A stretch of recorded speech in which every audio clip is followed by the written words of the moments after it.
The following content may contain elements that are not suitable for some.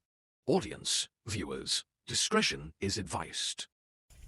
So yun mga hunters, magandang araw. So yan, bali maghahunting na pala tayo. So susubukan pala natin yung bagong alaga natin. So itong tactical natin. Yan. Ito yung bagong inassemble natin. Yan. So yan, bali abang-abang tayo ngayon. So bali na-zero na natin itong mga hunters. Yan. So medyo hindi tayo babanat na malayo ngayon gawa ng medyo maliit lang yung scope natin. So yan. So distance pa ng bibarahan natin is nasa ano lang, nasa 25 meters na ito mga hunters. So di pa natin alam kung makakatama tayo. So, gawa nga ng medyo malakas yung hangin ngayon. So ito rin yung babantayan natin sa likod. Yan.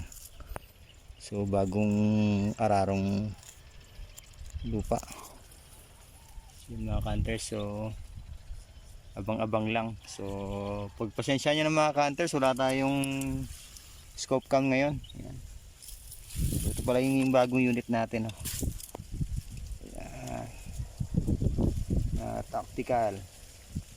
Tapos yung panumpit natin is nasa ano lang, nasa 15 inches. Ayan. Then yung tank natin is nasa 0.30. So good for, so sinubukan natin nung nakaraan nung nag-zero tayo, bali nasa umaabot lang siya ng nasa 30 plus. So, yun. So di pa natin na-tuning to mga hunters. Yan, gawa nga ng medyo maliit lang yung scope natin, hindi natin makita yung patama natin pag malayuan na. So yan. So yun mga hunters, abang-abang lang tayo sa ano natin, sa huli natin. So sana kahit paano makakuha tayo. Yan. So, yan. So unang sabak ng unit natin mga hunters. Yan.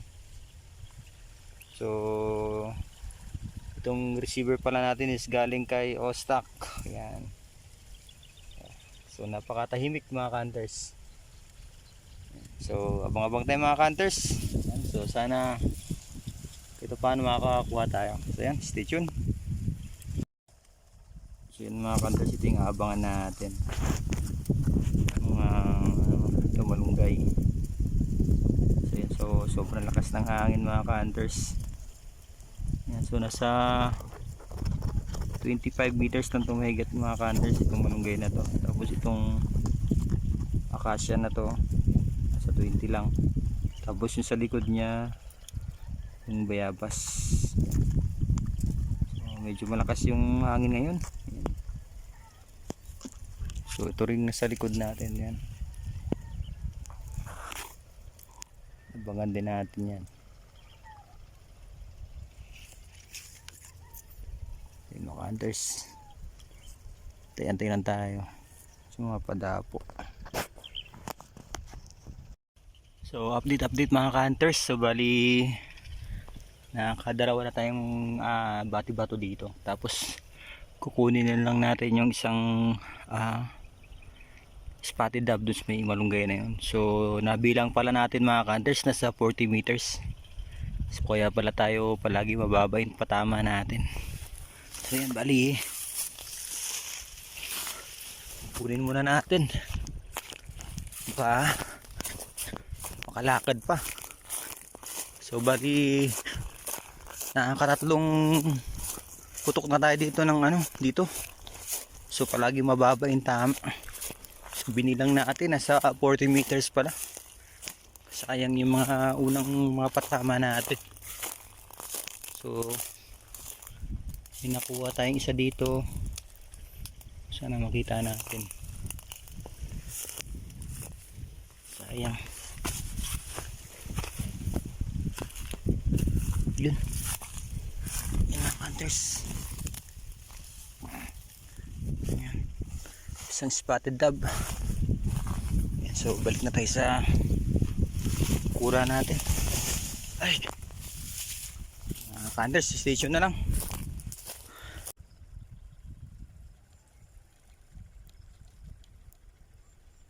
So yan mga cutters, update na naman tayo. So may tinamaan na naman tayo isang spotted dove. So sana di nakatakbo.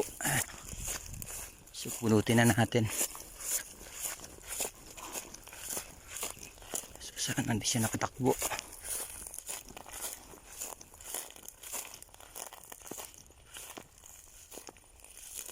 Ayun siya.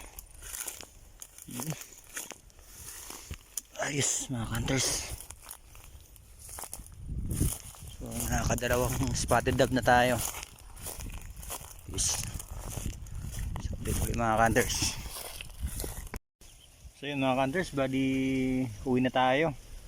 So medyo madalang na lang yung dapo, gawa nga ng sobrang lakas ng hangin. Ayun.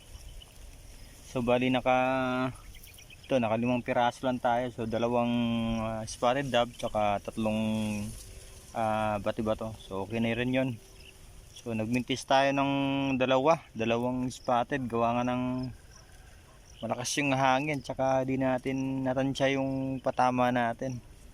So gawa nga ng malit lang yung scope natin. Yan, ito yung unit natin, oh. So okay, ito paano naman mga hunters, may nakuha tayo. Tapos may kasama din pala tayo si Soy. Yan. So nasa isang pwesto siya.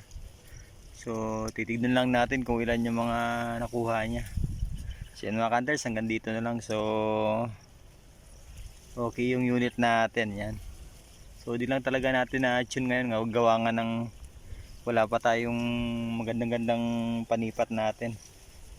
So soon sana makaipon para papalitan natin tong tong panipat natin. So yun mga hunters, yan. So hanggang dito na lang. So next upload na lang natin. So sana masundan pa din agad to. Yan. Yan mga hunters, yan. Maraming salamat sa panonood. Yan. Thank you.